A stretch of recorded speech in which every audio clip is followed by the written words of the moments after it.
Bonjour, aujourd'hui nous allons essayer de voir comment on va réserver une plage de cellules à un utilisateur bien déterminé. Comme vous savez, dans le cadre de l'utilisation d'un fichier Excel par plusieurs utilisateurs dans le cadre du partage, ça arrive que les utilisateurs peuvent écraser les lignes des autres utilisateurs.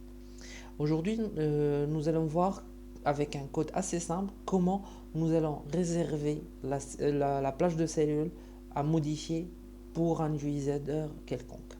Dans notre cas présent, nous avons un tableau de plusieurs tâches et ces tâches-là sont réparties, sont réalisables par plusieurs employés. Donc, les tâches ils sont sur la colonne A, les noms des employés sur la colonne B, et sur la colonne C, c'est les noms système ou les username qui nous permettront de faire la réservation de la plage qu'on souhaite.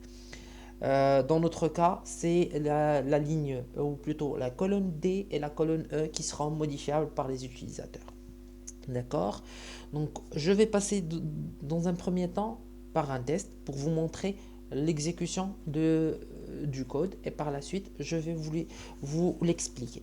Donc, par exemple, si le cas présent, je me suis affecté, je prends le nom de l'employé numéro 1 donc, et le nom le username family.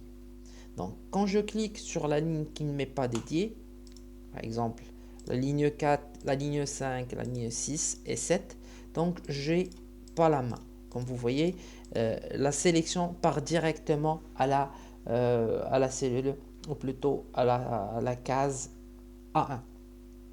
Et si je clique sur la ligne qui m'est dédiée, automatiquement la zone à modifier, la couleur va changer. Comme vous voyez, donc pour la tâche 1, j'ai cliqué sur la ligne 3. Donc la zone à modifier, elle a pris la couleur verte. La même chose pour la deuxième tâche, la troisième tâche, la quatrième tâche et la cinquième tâche. Et pour le reste du tableau ou de la feuille Excel, je n'ai pas le droit de faire des modifications. Par exemple, test. Bonjour. Comme vous voyez, donc automatiquement, j'ai la possibilité de faire, de modifier que la zone qui m'est dédiée.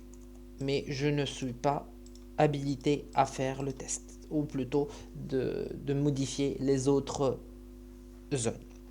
Donc maintenant, on va passer à l'explication du code. Donc, le code, normalement, on doit le mettre sur la feuille où on a le tableau qu'on doit protéger. Donc l'exécution se fera sur notre feuille, en l'occurrence la feuille 1, et le mode déclencheur c'est Selection Change. Ça veut dire que quand la sélection va changer, quand on va positionner ou cliquer sur une seule cellule, notre code va s'exécuter. D'accord? Et bien sûr, il y a la variable target qui est en l'occurrence le rang ou la sélection cellule qu'on a. Bien sûr, tout code ou tout fichier, il a des administrateurs qui ont le plein pouvoir sur le fichier. Donc, pour qu'on puisse les distinguer, nous avons mis en place une variable administrateur. Cette variable, où on va mettre le nom ou les noms des administrateurs qui peuvent ajouter ou supprimer ou faire toutes les tâches qu'ils souhaitent sur le tableau. D'accord? Donc, dans un premier temps, on doit tester le username de l'utilisateur. Est-ce que c'est un administrateur ou pas?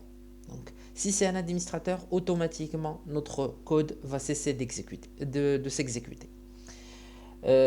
Si c'est pas un administrateur, donc le code doit permettre de protéger notre tableau. Donc, comment ça va se faire? Dans un premier temps, nous devons récupérer la ligne où notre curseur est positionné. Donc, via le variable x et via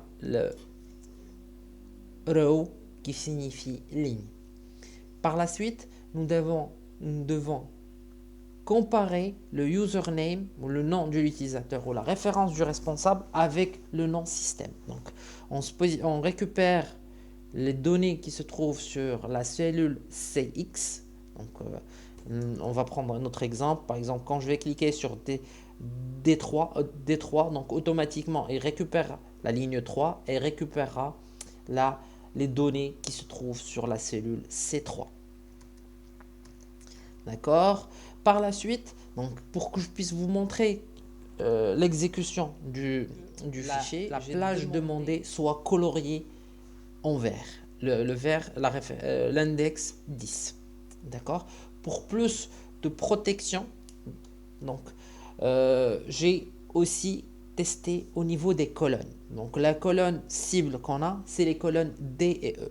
Donc à ce niveau-là, donc ici, je dois avoir la sélection que sur la colonne 4 qui est D et 5 qui est E. Si on clique sur une autre cellule à part, ou plutôt on clique sur une autre colonne à part D et E, automatiquement notre tableau il est protégé.